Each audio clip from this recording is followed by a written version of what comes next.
Hey everyone, and welcome back to the second part of my Rozen Zulu review. So let's get straight into accessories.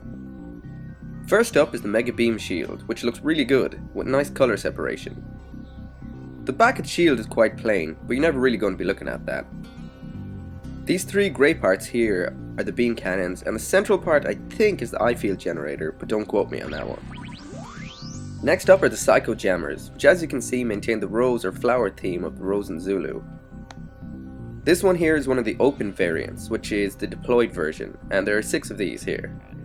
There are also 2 closed Psycho Jammers, which are the undeployed versions and are stored in the containers on the back.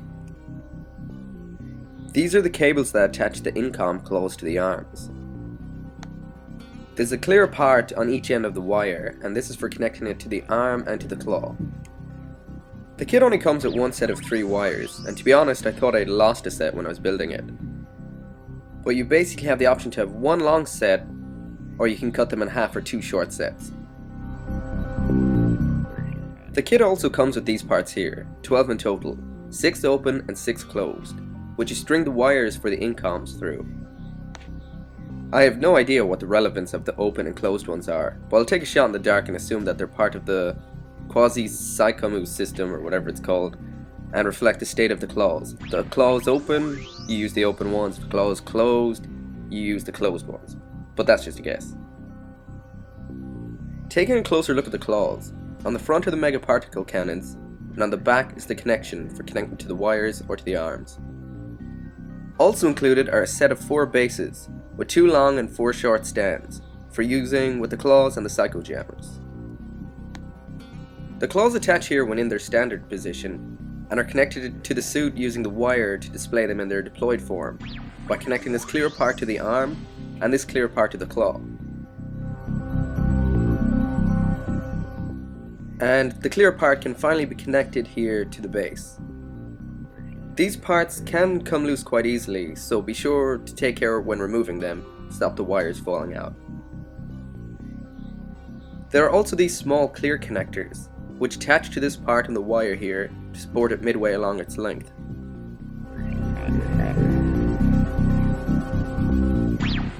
As mentioned before, there are only one long set of wires included, so to do this with both claws you have to cut it in half.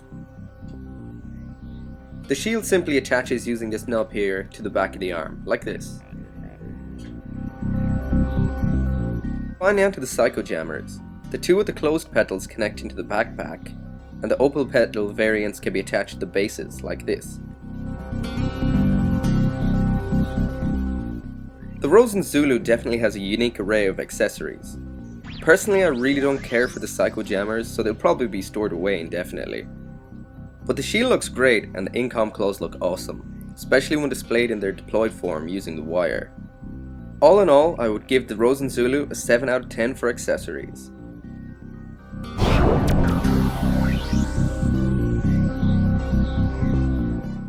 I originally thought that the head in this kit would be somewhat like that of the Kshatriya, with very limited movement, but I was surprised to find that it actually moves around quite a bit.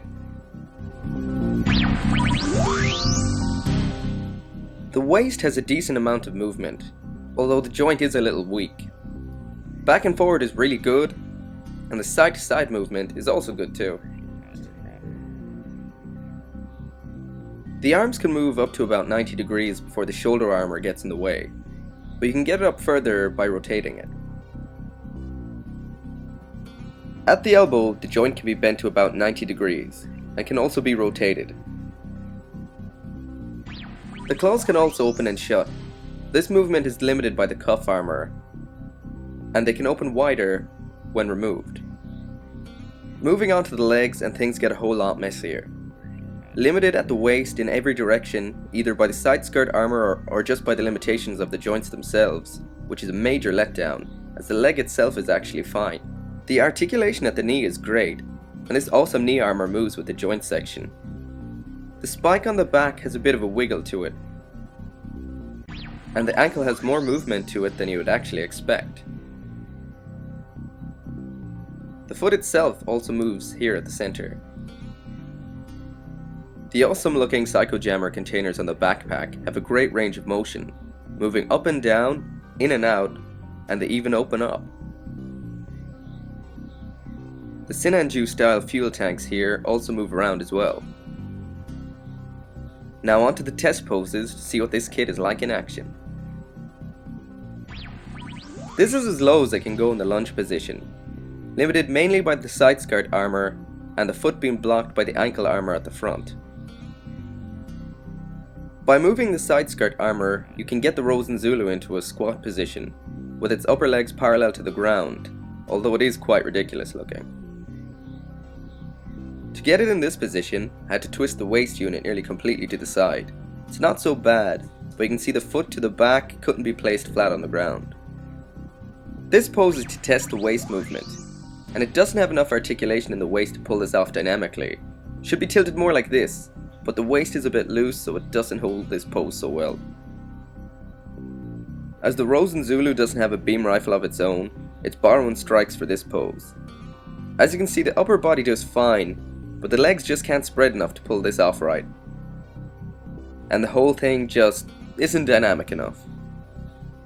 And finally, the Rozen Zulu's signature pose from Gundam Unicorn Episode 5, and of course, it pulls it off perfectly.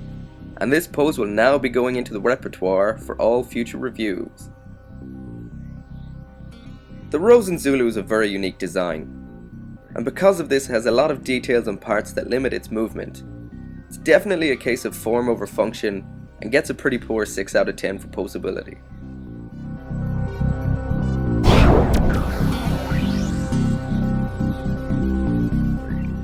And lastly, onto the final verdict. The Rozen Zulu is definitely up there as one of the flashiest, unique, and weird, yet at the same time awesome mobile suit designs.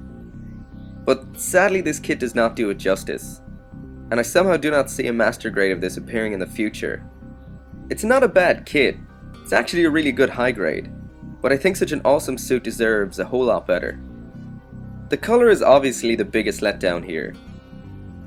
Strangely, there is a clear color version available for purchasing at the theatrical screening of episode 6, and the colors are spot on. So what happened with this kit is an absolute mystery.